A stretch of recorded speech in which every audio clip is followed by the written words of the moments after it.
मी अखिल भारतीय भ्रष्टाचार निर्मूलन संघर्ष समितीचे राष्ट्रीय कार्याध्यक्ष श्री बाबुराव क्षेत्रे पाटील।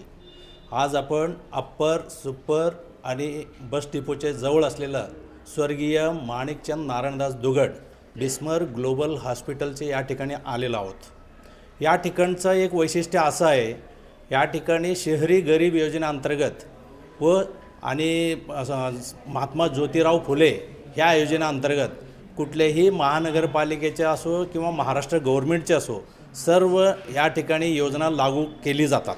आणि दुसरी गोष्ट म्हणजे या ठिकाणी आत्ता नवीन स्कीम आपल्या हॉस्पिटलतर्फे करण्यात आलेली आहे। इमर्जन्सी डिलिव्हरीचे जो विषय आहे ते फक्त 10,000 रुपयामध्ये आपण या ठिकाणी डिलिव्हरी करतो।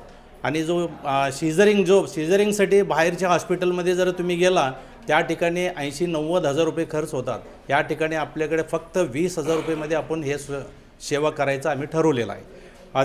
त्याच्या व्यतिरिक्त लिव्हर फेल असू दे किंवा डायबिटीज असू दे किंवा कुठलेही प्रकारचा आजार कॅन्सरपासून आणि हार्टपासून परत तुम्हाला सांगतो किडनीच्या सर्व आजारावर या ठिकाणी इलाज केली जाते। सर, लिव्हर फेल्युलर, किडनी फेल्युलर, कॅन्सर सारख्या गंभीर आजारावरती कोणत्या सुविधा उपलब्ध आहेत? सुविधा तर सर्व आहेत सर आपल्याकडे। महानगरपालिकेचा असू दे किंवा महाराष्ट्र सरकारच्या कुठलेही सुविधा असले की पहिला फक्त त्यांच्याकडनं डॉक्युमेंट्स आपण रेशन कार्ड, आधार कार्ड हे 2 आम्ही जमा करून घेतो। त्याच्यानंतर आमचा जो टीम आहे हॉस्पिटलचा त्या टीमकडे डॉक्युमेंट्स दिल्यानंतर ते टीम सर्व चौकशी करतो आणि सगळं त्याचं व्यवस्थित माहिती काढून मग पेशंटला आपण इलाजचा खर्च सांगितला जातो।